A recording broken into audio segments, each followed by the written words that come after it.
My son abandoned his newborn daughter the moment he learned she was deaf. While he walked away, I walked toward her, into a world of silence I didn't understand but was determined to learn. I spent years searching for a child I had never held, until the day a tiny hand signed a single word that shattered me. I didn't know a heart could break in absolute silence. The day my granddaughter was born, the hospital room held a strange mixture of joy and dread, like the air itself was unsure which emotion it was supposed to carry. My son, Liam, stood with his arms rigid, shoulders locked, staring at the tiny bundle a nurse held. I watched him, his jaw tight, his breathing unsteady. He was 22, too young to be a father, but it wasn't youth that scared him, it was the diagnosis. "She's deaf," the doctor told us. 2 words. 2 bullets. And Liam, he couldn't take the hit. I stepped closer to the baby, drawn to her like every instinct in my body remembered something he had forgotten. She was so small, so pink, so impossibly new. The nurse gently placed her into the bassinet, and I leaned over her, mesmerized. Her little fists opened and closed, searching blindly for something to hold on to. She wasn't crying. She was just breathing, calm as a quiet morning. But Liam took a step back, then another, his eyes filling with something I couldn't identify at first. I wanted it to be fear. Fear can be worked through. But then he whispered, "I can't do this." My heart sank. "Liam, she's your daughter." "She won't hear me," he choked. "She won't even know my voice, Mom." "She will know your love," I said softly. "Love isn't sound." But he wasn't listening. He pressed a hand to his forehead, shaking his head. His girlfriend, ex-girlfriend now, according to him, didn't want to keep the baby either. She said she wasn't equipped to raise a child with needs. And Liam, crushed under the weight of responsibility, turned to the easiest exit he could find. He walked out of the hospital that night. He left the baby. He left the silence. He left me. I remember standing in that half-lit room, staring at the little crib where my granddaughter slept without a sound. I wanted to lift her. I wanted to kiss her forehead. I wanted to tell her she was perfect, wanted, precious. But the hospital protocol didn't allow it. I wasn't her legal guardian. I had no rights. I had no say.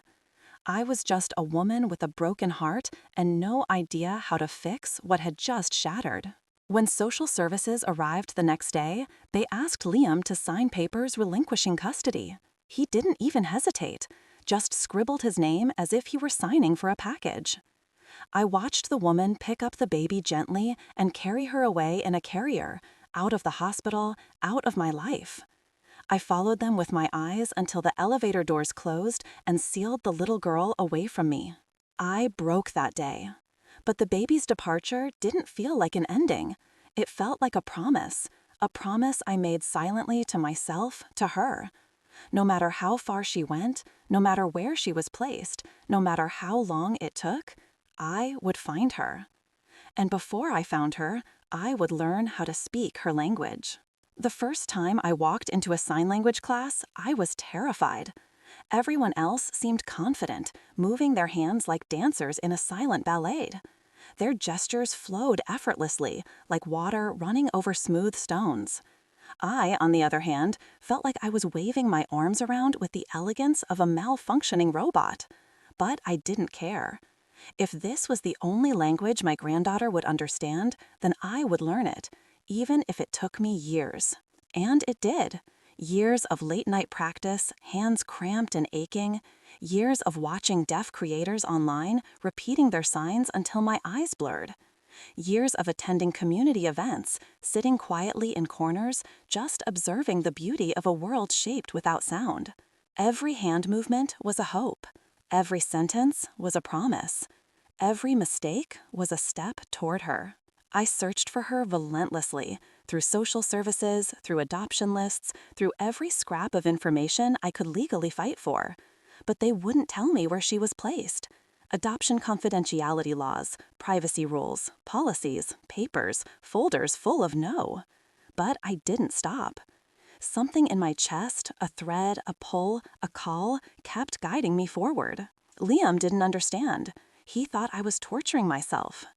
"She's gone, Mom," he told me one night. He sat at my kitchen table, elbows on the wood, hair disheveled from work. "Why can't you just move on?" "Because she didn't choose any of this," I said quietly. "She didn't choose to be born deaf. She didn't choose to be abandoned." His jaw clenched, guilt flickering across his features. "Do you think I wanted to leave her?" "No," I whispered, "but you did." He stood abruptly, knocking over his chair. "I can't talk about this." "Liam, please." But he was gone before I finished. I loved my son, I truly did, but I couldn't let his fear become her punishment. If I had to carry the weight alone, I would carry it gladly. So I kept learning, kept signing, kept searching. 3 years passed. 3 years of birthdays uncelebrated. 3 years of wondering if she was safe. 3 years of dreaming about a little girl I had never held. Then one day, everything changed.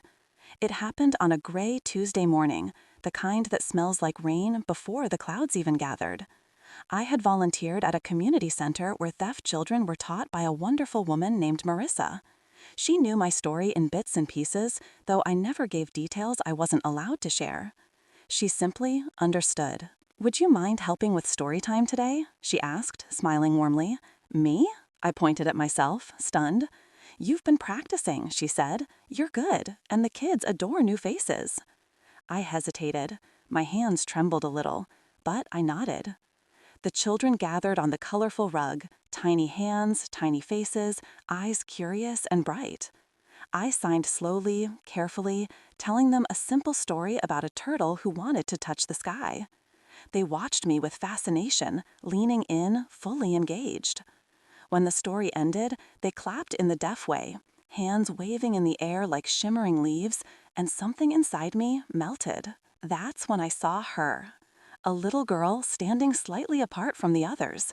Big dark eyes, a small face framed by wispy brown hair, her fingers tapping nervously at her side. Something about her struck me so fiercely my breath caught. Not recognition, instinct, an ache, a pull, a soundless whisper that said, there she is. She was about 4. My granddaughter would be about 4. I forced myself to stay calm. Children are not puzzle pieces. You cannot force them to fit missing spaces in your heart. But when she stepped closer, lifting a hand to sign something to me, my entire world slowed. She signed one word, her fingers shaky but clear. "Hi." And I signed back, smiling despite the sudden tears burning behind my eyes.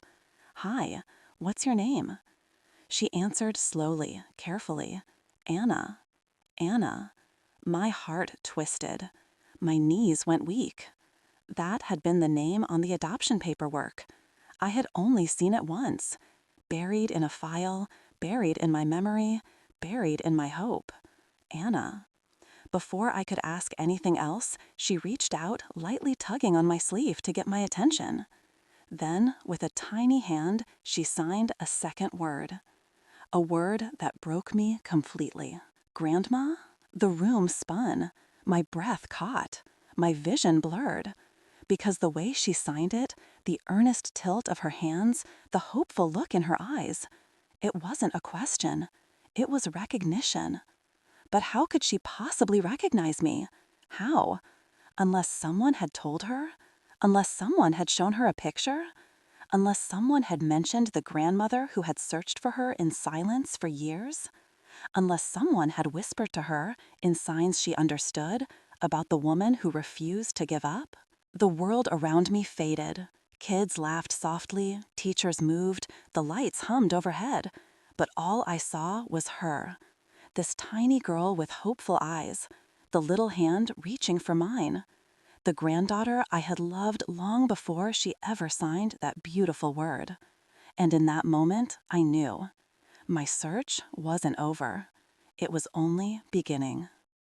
I froze, suspended between disbelief and aching hope, as Anna stood in front of me, her small hand still curled near her chest. The question hung between us like a fragile thread. "Grandma?" My eyes stung, my throat tightened. Every instinct told me to kneel, to pull her close, to whisper the years of longing I had kept buried. But the room spun with 100 unspoken rules. This was not my child, not legally, not officially, not on paper. But in my heart, she always had been. I crouched slowly so we were eye level. My hands trembled as I signed back, careful, gentle, almost afraid of breaking her heart or mine. "Why do you think I'm your grandma?" She bit her lip in thought, her tiny fingers moving with the careful precision of a child still mastering her language. "My mom showed me. Picture. She said, 'You look like the lady.'" A pause. "The lady who loved me before I was born." The air thickened around me, so heavy I felt I could drown in it. Her adoptive mother had shown her a picture of me? My heart thudded. How? Why? Marissa, noticing the hushed stillness between us, walked over quietly. Her eyes flicked between Anna and me, reading more than words could say. "Everything all right?" she asked with a soft smile. Anna nodded. I forced a shaky smile in return. I didn't trust my voice, even if I could speak. "Class is over for today," Marissa said warmly. "Anna's mom should be here soon." My chest tightened. I wasn't ready. I had waited years for one moment, and the moment was slipping through my fingers like water. Anna tugged my sleeve again, leaning forward with the kind of trust only a little child can give, a trust that cuts straight into your soul. She signed, "Can I sit with you?" I nodded quickly before my heart burst. We sat on the rug. She nestled close, as though she had known me all her life. Her small fingers played with the ring on my hand, twisting it gently, inspecting it with childlike fascination. "You're good with her," Marissa murmured, kneeling beside me. Her eyes were warm, but searching. "Anna doesn't warm up to new people easily." I swallowed, unable to answer.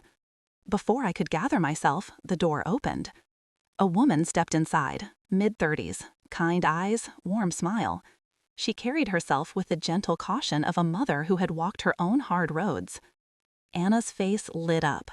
She ran to her, signing excitedly, telling her everything that had happened. Her mom glanced at me, brows lifting slightly, as if she already knew who I was. And then she walked toward me. "Hi." Her voice was soft, steady. "You must be her." Her words hit like a soft blow. "You know who I am?" I whispered. She nodded. "I'm Emily." She gestured gently. "Anna's mom." My voice cracked. "I'm her biological grandmother." "I know." She smiled, small, sad, but real. "Would you like to stay for a moment? I think we should talk." I exhaled shakily. Relief, fear, hope, everything collided inside me. We sat on the small benches near the wall, while Anna played with stacking blocks a few feet away, humming quietly in her silent world. Emily folded her hands in her lap, thinking for a moment before speaking. "I hoped someday we might meet," she began. "I just didn't know it would happen today." "Why?" My voice trembled. "Why did you tell her about me? You didn't have to." She gave me a long look, a mother's look, filled with understanding. "When we adopted Anna, they gave us a letter." Her hand brushed her bag. "A letter from the caseworker. She said Anna's biological grandmother had come every week trying to get updates, that you were learning sign language, that you never gave up looking for her." My breath hitched. I didn't want to hide that from her. She deserves to know she was wanted, desperately wanted. A tear slipped down my cheek before I could stop it. Emily leaned closer, her voice dropping. "She still doesn't fully understand, but she knows someone out there loved her before she even had a name." I looked toward Anna, my granddaughter, busy stacking blue blocks on red ones, her little brow furrowed in concentration. "She's beautiful," I whispered. Emily smiled. "She is. She's bright, stubborn, loves horses, and hates broccoli." Then, after a pause, "She's happy." A knot loosened inside me. That was all I ever wanted to hear. I don't want to disrupt your life, I said quickly, or confuse her, or... Emily raised a hand gently. You're not disrupting anything.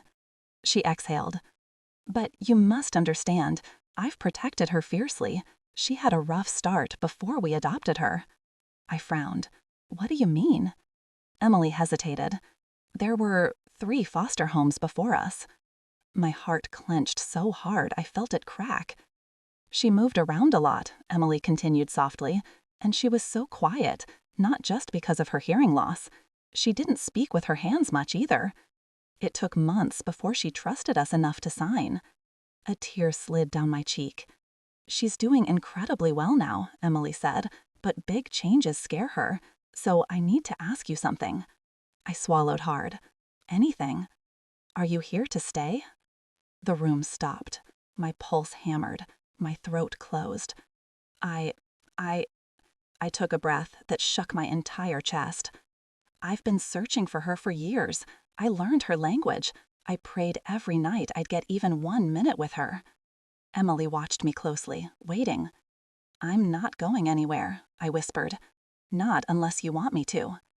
Emily's face softened, something warm, almost relieved. Anna suddenly ran toward us, hopping into her mother's lap, signing excitedly, telling her everything that had happened. Her mom glanced at me, brows lifting slightly, as if she already knew who I was. And then she walked toward me. Hi, her voice was soft, steady. You must be her. Her words hit like a soft blow. You know who I am? I whispered. She nodded.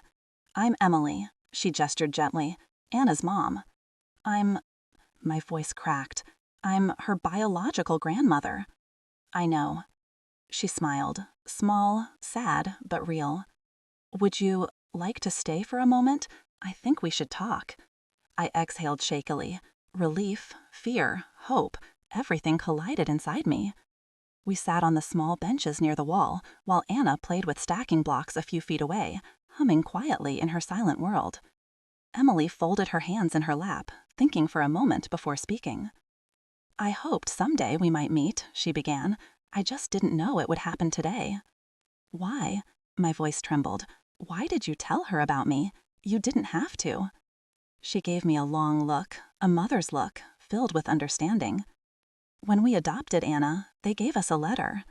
Her hand brushed her bag. A letter from the caseworker. She said Anna's biological grandmother had come every week trying to get updates, that you were learning sign language, that you never gave up looking for her. My breath hitched. I didn't want to hide that from her. She deserves to know she was wanted, desperately wanted. A tear slipped down my cheek before I could stop it. Emily leaned closer, her voice dropping. She still doesn't fully understand, but she knows someone out there loved her before she even had a name. I looked toward Anna, my granddaughter, busy stacking blue blocks on red ones, her little brow furrowed in concentration. She's beautiful, I whispered. Emily smiled. She is. She's bright, stubborn, loves horses, and hates broccoli. Then, after a pause, she's happy. A knot loosened inside me. That was all I ever wanted to hear. I don't want to disrupt her life, I said quickly, or confuse her, or... Emily raised a hand. You're not disrupting anything. She exhaled. But you must understand, I've protected her fiercely. She had a rough start before we adopted her. I frowned. What do you mean? Emily hesitated. There were 3 foster homes before us.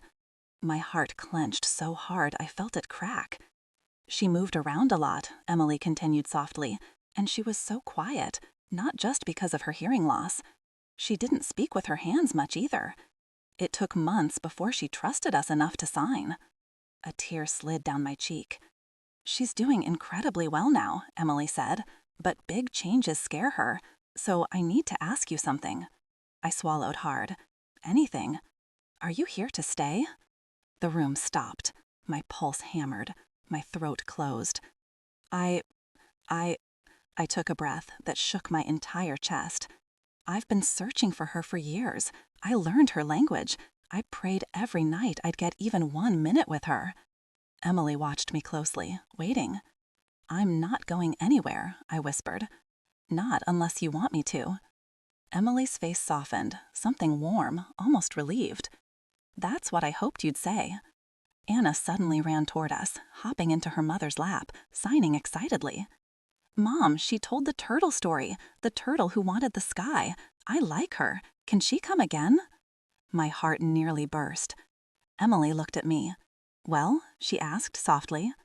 I nodded, smiling through tears. Yes, I signed to Anna. I'd love to come again. Anna giggled silently, throwing her arms around my neck. For a moment, one infinite moment, I let myself hold her. I felt the warmth of her tiny body, the soft weight of her trust.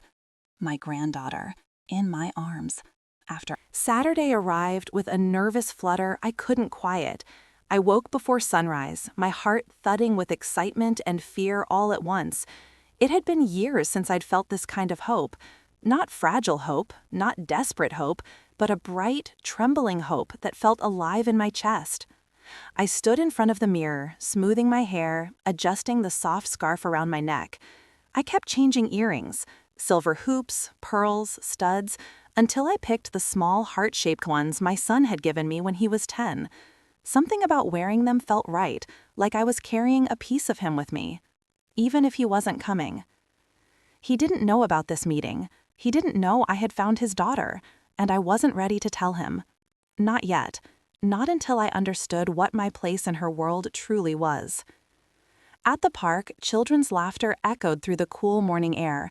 Swings creaked, dogs barked, strollers rattled across the pavement. And there, under an elm tree, stood Emily, holding Anna's hand. Anna spotted me first. Her face lit up like a sunrise. She ran toward me, arms wide, her little legs pumping hard. I knelt just in time to catch her, laughing through a sudden burst of tears. She signed rapidly. You came. I told Mom you would. Of course I came, I signed back. I promised. Emily approached with a gentle smile. Good morning. Good morning, I whispered, brushing a stray hair from my cheek. We walked toward the playground together. Anna tugged me toward the slide, the swings, the little plastic tunnel she crawled through 3 times just to make me laugh. She showed me everything with proud little gestures, as if presenting treasures only she knew how to find. She made me chase her, not fast, just a gentle game, where she'd sign, "Catch me," and then giggle silently when I pretended to be too slow. It was the happiest I had been in years. And then, everything changed. I didn't see him immediately. I didn't sense him. But the moment I heard my name, my spoken name, called from behind me, my entire body stiffened. Mom? I froze. Emily froze. Anna looked up, puzzled. I turned slowly, my heart sinking like a stone dropped in deep water. Liam stood there, my son, his hands in his jacket pockets, his face pale, his eyes shocked and afraid. He was thinner than I remembered, older somehow, like life had worn him down grain by grain. And the moment he saw me kneeling next to Anna, he stopped breathing. Mom, what's going on? My pulse thundered. I hadn't expected this. I couldn't have predicted this. And from the look on Emily's face, she hadn't either. He took a shaky step closer. Why is she here? Why is the baby here?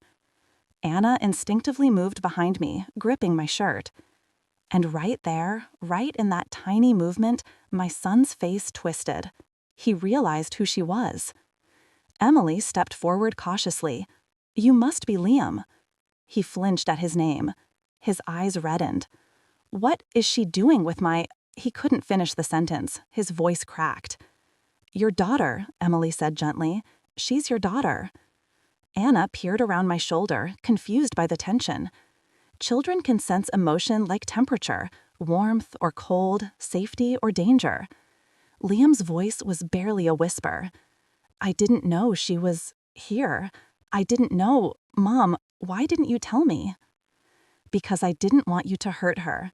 Because you still couldn't say her name. Because you had run once already, and I couldn't risk you running through her life like a storm. But I didn't say any of that. I didn't know how, I whispered. I didn't know if you wanted to know. He swallowed hard, his Adam's apple bobbing. I did want to know, Mom. I was scared. His voice cracked on the last word.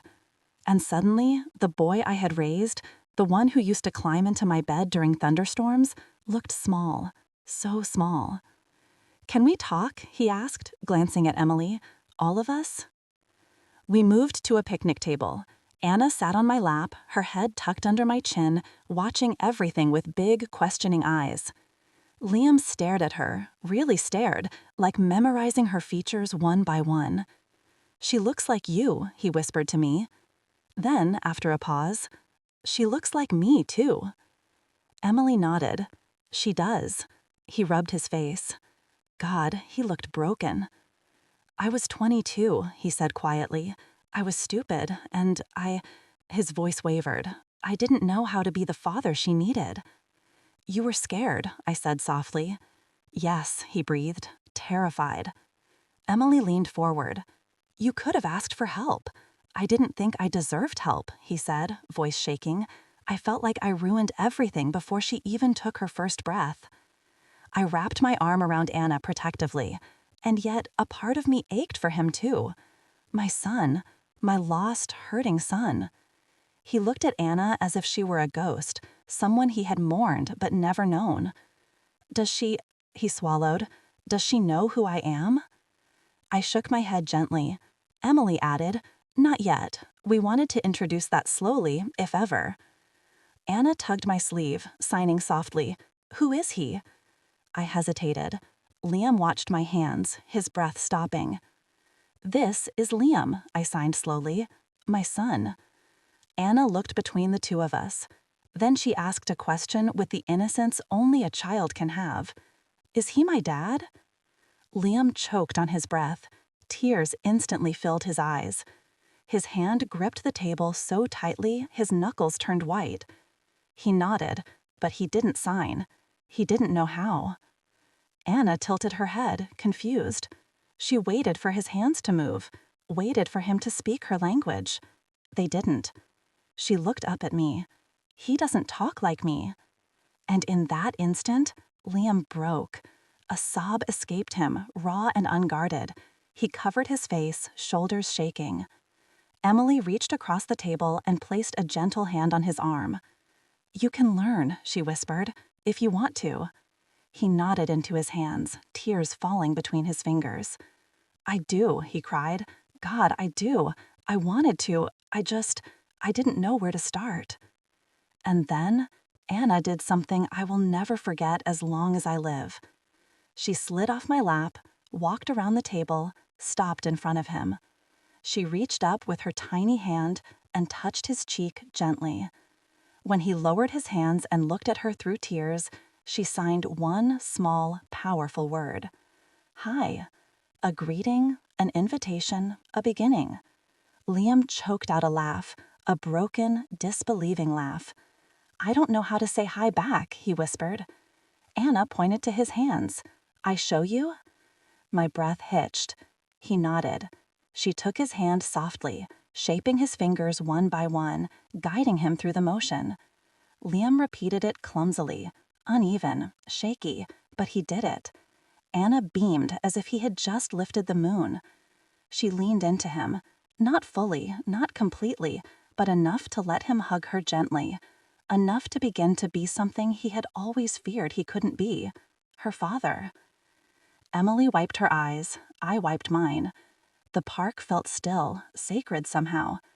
It wasn't perfect, it wasn't healed, not yet, but it was a beginning, a tiny bridge in a world of long divides. Later, as the sun began to lower, Liam approached me while Anna played on the swings. Mom, he whispered, voice raw, thank you for not giving up on her. I shook my head. I didn't give up on you either. He flinched, pain flickering across his face. I want to be better, he said. I want to learn. I want to try. You can, I said warmly. You're already sparting. He nodded, wiping his eyes. Are you going to be part of her life? He asked quietly. I looked toward Anna. her little legs pumping the swing, her hair lifted by the wind, her silent laughter filling the air in ways sound never could. I smiled. I already am. Emily walked over, placing a gentle hand on both of our shoulders. Maybe, she said, we can all be part of her life, together. Not one family replacing another, but one family becoming bigger, wider, stitched together by love instead of blood alone. As we walked back toward our cars, Anna grabbed both my hand and Liam's, swinging her arms between us. She looked up and signed. "We go again? All of us?" Liam smiled softly. "Yeah," he whispered. "We go again." Emily squeezed my arm. "She's lucky to have you," she said. "No," I whispered, my voice trembling with gratitude. "I'm lucky to have found her." And as Anna tugged us forward, leading us toward a future none of us had planned, but all of us desperately needed, I realized something. Silence doesn't mean emptiness. Silence can be full of hope, forgiveness, beginnings, healing. And in that silence, I found my granddaughter. My son found his courage. And together, we found the family we thought we lost. Not broken, not abandoned, simply waiting for us to learn how to listen.